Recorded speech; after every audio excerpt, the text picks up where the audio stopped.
नमस्कार। All tin speaks के एक और प्रोग्राम में आपका स्वागत है। जैसा कि मैं हर प्रोग्राम में कहता हूं कि मैंने ये प्रोग्राम उन लोगों के लिए शुरू किया है जो या तो फिल्म इंडस्ट्री में है या फिल्म इंडस्ट्री में जाना चाहते हैं। तो लोगों के दिमाग में बहुत सारे सवाल होते हैं और मैं पूरी कोशिश करता हूं कि उनके सवालों को जवाब जो है मेरे थ्रू उनको मिल सके। तो चलिए आज का प्रोग्राम शुरू करते हैं। आज का जो मेरा सब्जेक्ट है वो है एक्शन इन फिल्म्स। एक्शन एक बहुत इम्पोर्टेंट डिपार्टमेंट होता है, बहुत इम्पोर्टेंट एक एलिमेंट होता है जो अक्सर फिल्मों में मिलता है।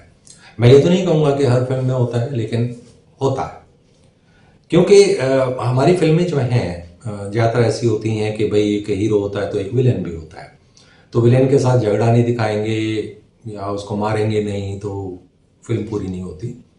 तो इस टाइप से तो एक्शन जो है वो उसके अंदर इन्वॉल्व हम करते हैं। एक्शन का जो हिस्सा होता है वो कई टाइप का होता है। जैसे मैं कहूँगा कि सिर्फ एक थप्पड़ मारना या एक मुक्का मारना या धक्का दे देना या उसको खाई से फेंक देना या उसको गाड़ी से कुचल देना, और ये बहुत सारी चीज़ें होती हैं। उसको गोली मारना, ये बहुत सारी चीज़ें होती हैं जो एक्शन के अंदर आती हैं। यानी कि हम अगर एक बोले एक्शन वाला जो पार्ट है, मैं थप्पड़ को भी एक्शन में इसलिए लेता हूँ कि उसका भी एक अलग ही मूड होता है। सिर्फ एक थप्पड़ नॉर्मल थप्पड़ नहीं होता। किस एंगल से मारा जाए, किस स्पीड से मारा जाए, किस पोज में मारा जाए, ये बहुत मायने रखता है। यानी कि उससे जस्ट पहले का और उसके बाद का वो सारा हिस्सा जो है वो किस तरीके से कंपोज हो कि ये जो थप्पड़ है उसका एक मूड क्रिएट हो। वो थप्पड़ क्या पता फिल्म की पूरी स्टोरी का निचोड़ हो, या फिल्म की स्टोरी को आगे बढ़ाने का एक तरीका हो, या वो थप्पड़ किसी की बेइज्जती कर देता हो, या वो थप्पड़ किसी को कुछ नसीहत देता हो, या वो थप्पड़ ही पूरी फिल्म की कहानी को चेंज कर देता हो। जो भी है, मतलब यानी कि उस थप्पड़ की जो अहमियत है वो काफ़ी है। सिर्फ थप्पड़ है एक, लेकिन ये सिर्फ थप्पड़ नहीं है। तो कई बार मैं ये नहीं कहता कि हर फिल्म में ऐसा होता है, मैं कहता हूँ ऐसा भी होता है। दूसरे ये है कि एक जो एक्शन है उसको बाकायदा डिज़ाइन किया जाता है। सबसे पहले जो है मैं ये बोलना चाहूँगा कि हमें ये मालूम होना चाहिए इनमें लोग कौन कौन आते हैं। यानी कि एक्शन की जो पूरी टीम है उसमें कौन कौन आते हैं, इस डिपार्टमेंट में कौन कौन लोग आते हैं। पहला है एक्शन डायरेक्टर।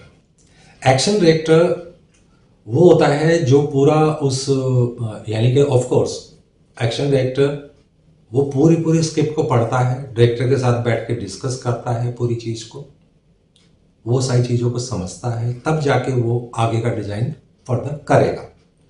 तो जो एक्शन डायरेक्टर है वो पूरा जो है अपने उस चीज़ को मूड को ले लेता है कि मुझे इस चीज़ में ये ज़्यादा दिखाना है, ये कम दिखाना है, ये हिस्सा जो है मेरा इंपॉर्टेंट है, ये थोड़ा कम इंपॉर्टेंट है, और ये बिल्कुल इंपॉर्टेंट नहीं है।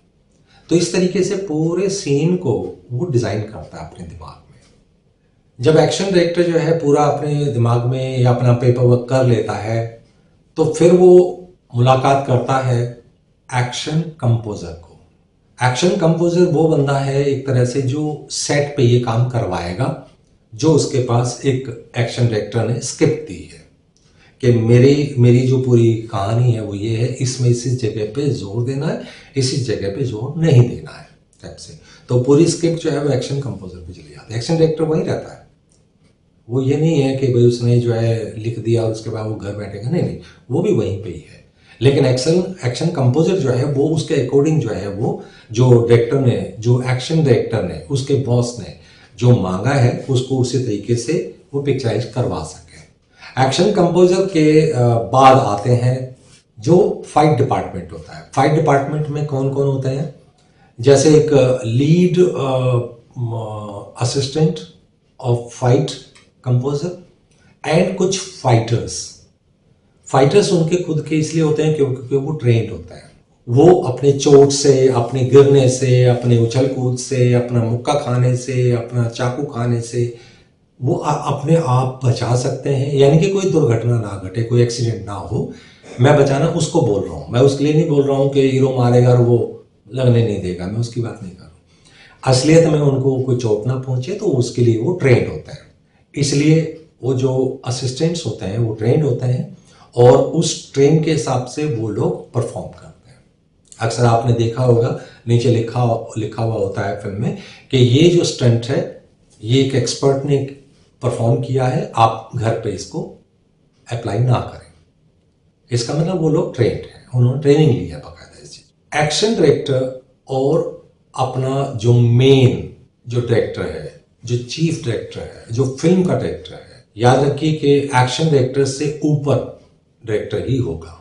मेन डायरेक्टर के नीचे एक्शन डायरेक्टर होगा, एक्शन डायरेक्टर के नीचे डायरेक्टर नहीं होगा, और ना ही वो इंडिविजुअल वहां पे मालिक बनेगा सेट पे।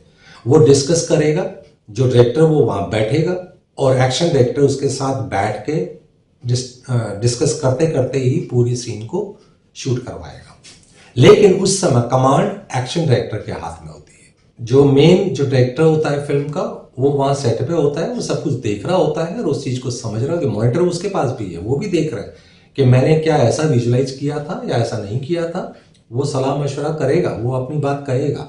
एक्शन डायरेक्टर वहां पे उस समय डायरेक्टर होता है जब कोई फाइट सीन चल रहा होता है, यानी कमांड एक्शन डायरेक्टर के हाथ में होती है। लेकिन अंडर डायरेक्टर, मेन डायरेक्टर, वो वहां पे वो बैठ के देखेगा और वो सारी चीजों को समझेगा और समझाएगा। तो इस तरीके से ये जो चीज है, जो आपकी एक्शन की जो परफॉर्मेंस है, वो एक्शन डायरेक्टर और डायरेक्टर के साथ मिलके डिस्कस करके फाइनल होती है। और फिर बाद में एक्शन कंपोजर जो आपका होगा और असिस्टेंट फाइटर्स जो ग्रुप होता है, डिपार्टमेंट होता है, वो पूरा परफॉर्म करता है। याद रखिए कि without script, without mood, without 100% जो एक स्टोरी टेलिंग है, वो जब तक ना हो तब तक एक्शन डायरेक्टर उस चीज को पूरा डिजाइन नहीं कर पाएगा, ना ही करना चाहिए। सबसे पहले मान लीजिए, मैं एक एग्जांपल लेता हूं कि एक हीरो है, हीरो की मां को विलेन ने कब्जे में कर लिया है। तो मां का उसकी तरफ प्यार और हीरो का, और हीरो की तरफ मां का प्यार, मां की तरफ हीरो का प्यार, ये जो मूड है, ये मूड के वो अपनी जान भी दे देगा, जान ले भी लेगा। ये मेन मूड है उस पूरे फाइट का जो होने वाली है। यानी कि मां को सेंट्रलाइज करना है और हीरो को उस तरीके से, उस रूप में फाइट करवाते हुए दिखाना कि अगर उसकी मां को किसी ने हर्ट किया तो वो क्या कर सकता है। एक होता है नॉर्मल, आया, फाइट की, मारा और मां को ले गया। लेकिन वहां पे एक्शन डायरेक्टर ने बाकायदा सोचा कि इसको टीज करते हैं ताकि ये प्रोवोक हो सके।